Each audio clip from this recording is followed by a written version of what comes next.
Salam dalam kasih Tuhan Yesus. Selamat menjalani kehidupan pengasihan Allah di hari ini, tentunya dengan segala berkat Tuhan yang ada di dalamnya. Kembali menyapa dan menjumpai sahabat rehat melalui renungan harian teraya Kamis 23 Februari 2023. Sahabat rehat, firman Tuhan kembali menjadi bahagian kita di hari ini. Dengan hati yang bersyukur, kita berdoa. Bapa di sorga, kami haus akan kebenaran firman Tuhan, firman kehidupan, supaya kami pun hidup sesuai dan seturut dengan kehendak Allah. Biarlah firman Tuhan di hari ini boleh ada di hati kami, boleh memenuhi kehidupan kami. Bapa di sorga, berbicaralah, kami sedia mendengar. Di dalam nama Tuhan Yesus. Amin. Yunus 4 ayat 1-11. Yunus belajar menginsyafi bahwa Allah mengasihi bangsa-bangsa lain. Tetapi hal itu sangat mengesalkan hati Yunus, lalu marahlah ia. Dan berdoalah ia kepada Tuhan, katanya, "Ya Tuhan, bukankah telah kukatakan itu ketika aku masih di negeriku? Itulah sebabnya maka aku dahulu melarikan diri ke Tarsis, sebab aku tahu bahwa Engkaulah Allah yang pengasih dan penyayang, yang panjang sabar dan berlimpah kasih setia, serta yang menyesal karena malapetaka yang hendak didatangkannya.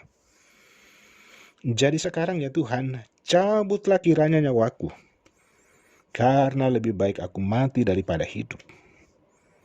Tetapi firman Tuhan, "Layakkah engkau marah?" Yunus telah keluar meninggalkan kota itu dan tinggal di sebelah timurnya. Ia mendirikan di situ sebuah pondok dan ia duduk di bawah naungannya menantikan apa yang akan terjadi atas kota itu. Lalu atas penentuan Tuhan Allah, tumbuhlah sebatang pohon jarak melampaui kepala Yunus untuk menaunginya, agar ia terhibur daripada kekesalan hatinya. Yunus sangat bersukacita karena pohon jarak itu. Tetapi keesokan harinya ketika fajar menyingsing, atas penentuan Allah datanglah seekor ulat yang menggerek pohon jarak itu sehingga layu. Segera sesudah matahari terbit, maka atas penentuan Allah bertiuplah angin timur yang panas terik, sehingga sinar matahari menyakiti kepala Yunus. Lalu rebahlah ia lesu dan berharap supaya mati, katanya, "Lebih baiklah aku mati daripada hidup." Tetapi berfirmanlah Allah kepada Yunus, "Layakkah engkau marah karena pohon jarak itu?" Jawabnya, "Selayaknya lah aku marah sampai mati." Lalu Allah berfirman, "Engkau sayang kepada pohon jarak itu yang untuknya sedikit pun engkau tidak berjerih payah dan yang tidak engkau tumbuhkan, yang tumbuh dalam satu malam dan binasa dalam satu malam pula. Bagaimana tidak aku akan sayang kepada Niniwe, kota yang besar itu yang berpenduduk lebih dari 120.000 orang, yang semuanya tak tahu membedakan tangan kanan dari tangan kiri dengan ternaknya yang banyak." Amin. Rancanganmu bukan rancanganku.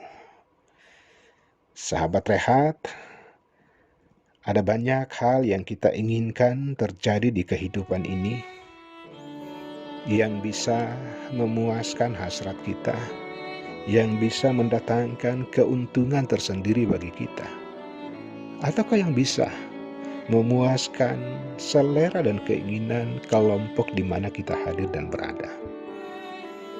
Tetapi tidak semua yang kita inginkan benar-benar menjadi sebuah realitas. Terkadang jauh yang kita inginkan dibandingkan dengan apa yang kita alami, apa yang ada di depan mata kita. Sahabat Rehat yang dikasihi Tuhan Yesus, Yunus adalah seorang pemarah. Ia ingin melihat Niniwe hancur. Sama seperti kisah anak yang hilang. Ketika ia kembali, saudaranya berharap supaya ayahnya tidak menerimanya. Yunus tidak sepenuhnya berserah kepada Tuhan. Ia sesungguhnya tahu tentang kebenaran Tuhan, tetapi ia tidak taat terhadap apa yang dikehendakinya. Karena itu ia tidak sepenuh hati melakukan apa yang menjadi keinginan dan kehendak Tuhan. Yunus taat hanya karena ia takut pada tindakan yang Tuhan akan lakukan terhadapnya. Layakkah Yunus marah kepada Tuhan? Ia lari keluar kota karena kekesalannya kepada Tuhan. Tetapi Tuhan mendapatkan Yunus. Tuhan tidak ingin membiarkan Yunus dikuasai kekesalan dan amarahnya. Yunus diingatkan bahwa rancangan Tuhan tidak seperti rancangan manusia. Apa yang diinginkan hati manusia belum tentu itu menjadi keinginan Allah di kehidupan kita.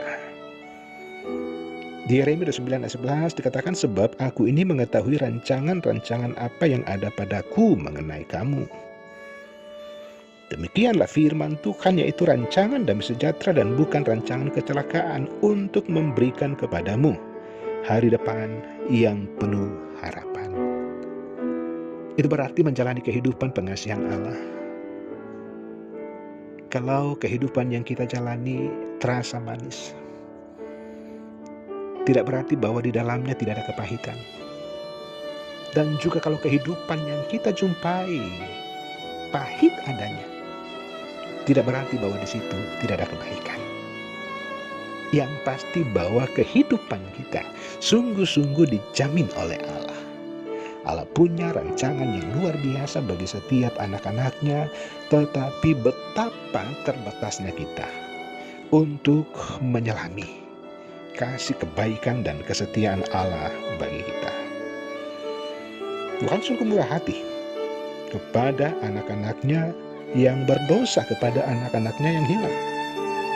Tuhan selalu memberikan kesempatan kepada orang Niniwe untuk bertobat karena ia tidak mau seorang pun binasa.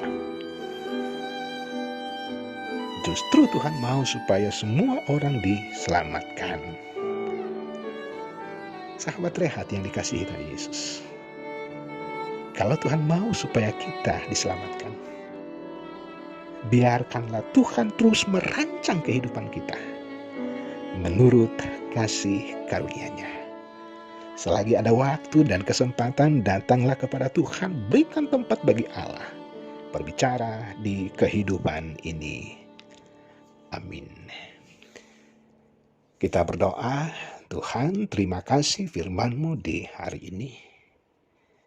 Tuhan senantiasa mengasihi kami dengan cara Tuhan yang tiada terselami.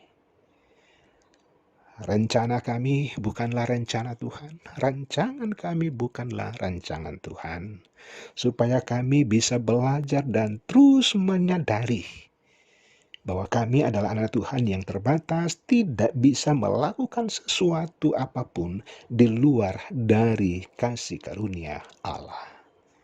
Bapa di sorga, di sepanjang hari ini Tuhanlah yang senantiasa kuat bagi kami, di mana saja kami berada. Lanjutkan kasih dan setiamu di dalam nama Tuhan Yesus. Amin. Demikian sapaan firman Tuhan. Maju terus di dalam Tuhan, Tuhan Yesus memberkati.